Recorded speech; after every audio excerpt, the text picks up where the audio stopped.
This episode of Scrolling to Death is sponsored by Bark Technologies. Bark offers parents advanced content monitoring for all of your child's devices. Bark is literally helping to save lives and has alerted parents to millions of life-threatening situations like self-harm and severe bullying. More on Bark in the episode notes.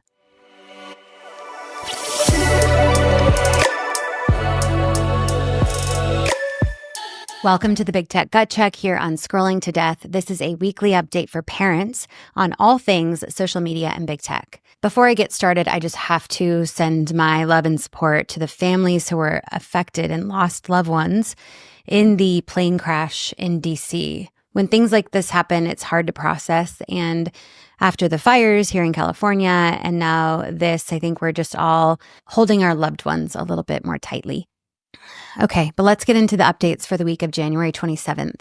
I want to start with some research this week, and a new study looked at the potential causes of why teenagers are showing more aggression, more anger, more violent behavior. So a group called Sapien Labs, they reviewed data from over 10,000 adolescents, and here's what they found. Teenagers aren't just experiencing sadness and anxiety. We're also seeing an increase in unwanted, strange thoughts and a sense of being detached from reality, including feelings of aggression towards others, anger and irritability, and even hallucinations. And the kicker in this study is that all of these issues are rising most sharply with each younger age children are getting a smartphone, meaning the younger kids get smartphones, the worse they are faring. There is so much research to support delaying giving your child a smartphone.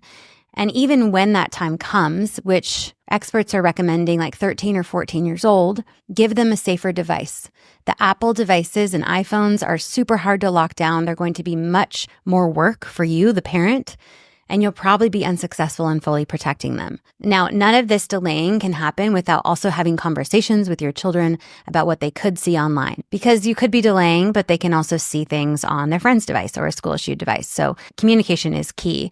To stick on the Apple topic, there was a new test on Apple's parental controls. They added strict age restrictions through Apple's parental controls, yet they were still able to access super inappropriate content like horror videos on YouTube and restricted music on Spotify. This test also found that security measures can easily be bypassed, allowing kids to continue using apps beyond the time limit set by parents. A middle schooler just came up to me earlier this week in Nashville, where I was giving a talk, and she said that she wants to stop using Roblox on her iPad, or at least use it less, and that is so hard for her to do that. She told me how easy it is to get around her parents' parental controls, that she knows the code, and so she just types it in.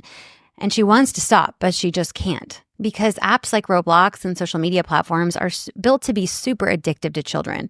And so they even have a hard time stopping when they know they want to. And so this test showed that Apple's parental controls, they appear to work okay within their own apps and services, but they leave major gaps with third-party apps like YouTube, Google Chrome, Roblox, anything else you download to the device. Let's talk briefly about TikTok. So the app stores are still abiding by this new law. They are not allowing any new downloads or updates for TikTok or any ByteDance-owned apps. TikTok has not been available in the app stores since the platform went dark on January 18th.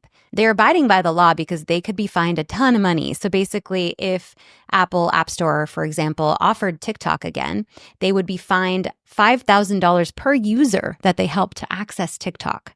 So if thousands or a million users start downloading TikTok, that could be billions of dollars in fines. So those that already had TikTok on their phones are still accessing it. But over time, without updates, this app could become defunct. And so what's happening now is that offers are rolling in to buy TikTok. We're seeing news articles about Microsoft potentially offering to buy TikTok, or a group led by a YouTuber, Mr. Beast. Offers are $20 billion plus, but it's still not clear if ByteDance will even sell TikTok. The last they mentioned, they're not interested in doing that. So we have yet to see how this will play out, but the executive order given by President Trump is not really a constitutional way or a legal way to allow the app stores to start offering the app again. So this soap opera of a situation continues, and I will keep you updated. Lastly, I want to provide to you an update on an arrest of a Nigerian man 24 years old, named Hassan bin Hussein Abalor Lawal. He was just extradited to the U.S. because of the death of 17-year-old Gavin Guffey. So Gavin was a victim of sextortion, and he died by suicide while he was being tortured and scammed by this Nigerian man. This Nigerian man went on to torture Gavin's family after his death, still messaging his dad and family members, talking about the loss of their son and cousin. So this man is going to be on trial here in the U.S.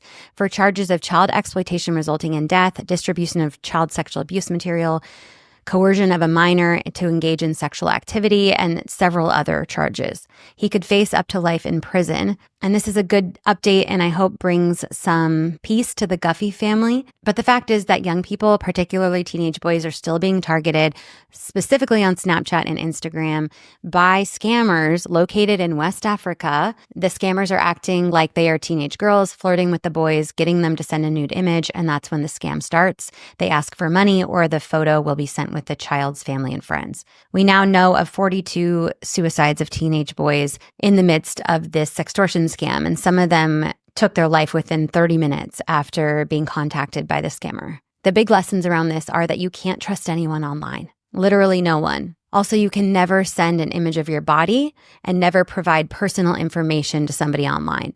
This information and imagery can be used against you. That is going to be it for this week on the Big Tech Gut Check. Thank you so much for tuning in and educating yourself on the ways we can try to keep our kids safe online. But again, it comes down to conversations. So educating yourself is the first step, and then talking to our kids is the next step. Regularly, daily, about all of these things so that they know what to do when they're faced with one of these online harms. Thank you again, and I will catch you next week.